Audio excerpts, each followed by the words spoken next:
Welcome. Today is Monday, October 10th, 2022. We just had the regular meeting of the Grand Rapids City Council.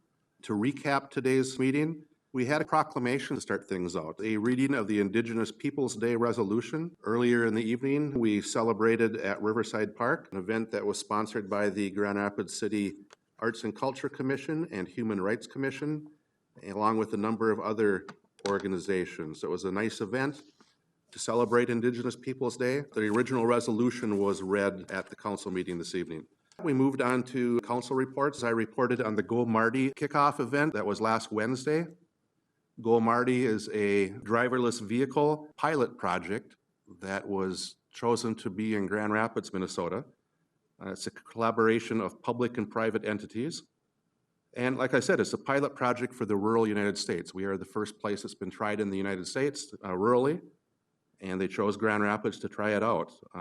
We know that there'll be bumps and glitches along the way, but we're excited to be part of this effort to increase mobility for those who are differently mobile in the United States. And if we can play our part in improving that, and hopefully after the 18-month pilot project is done, maybe it'll stay in Grand Rapids, maybe it won't, but we hope that it will, and that it'll expand to other communities in northern Minnesota, in all of rural Minnesota, and eventually all of the rural United States.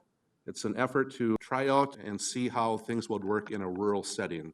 This happens already in metro cities. For example, the city of Rochester has this in their downtown, but this is the first one in the United States in a rural setting.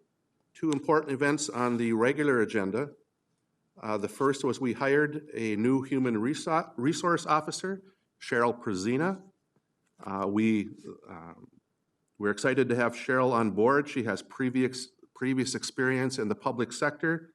She was the Deer River IS School District 317 Human Resource Officer up until 2014 when she transferred or moved out to Williston, North Dakota to become their school district's Human Resource Officer, and then eventually transferred over to the city of Williston. With tonight's hiring, she will start in November. And the other news with that is we are sharing that position with the Public Utilities Department. With that, it will save both entities money and help out the taxpayers of Grand Rapids, both the taxpayers on a city perspective and those who pay public utilities bills. So we try to combine this, and we're pleased that the Public Utilities Department partnered with us on this effort. And the final item of the evening was we adopted a resolution regarding the approval of a deed Minnesota Investment Fund MIF application by the Grand Rapids Economic Development Authority for the Arbor Wood project. If you're not familiar with that, the Arbor Wood project is a project proposed to be on the former Ainsworth site.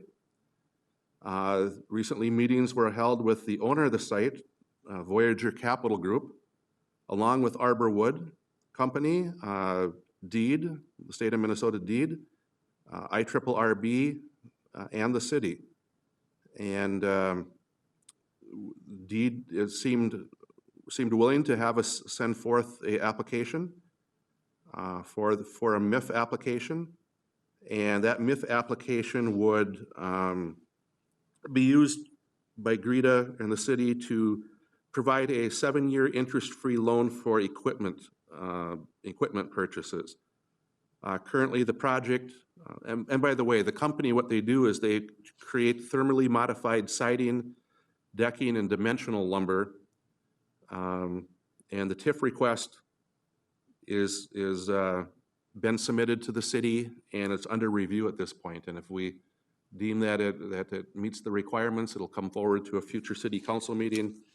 And today's vote was to ask the state Department of Economic Development for that loan to provide interest-free loan to provide equipment for the project. It's a $6.4 million project that's proposed. With that, we meet again in 2 weeks on October 26th, I believe it is. October 24th, I'm sorry. We meet again on October 24th at 5 p.m. Thank you, and enjoy the warm weather here today.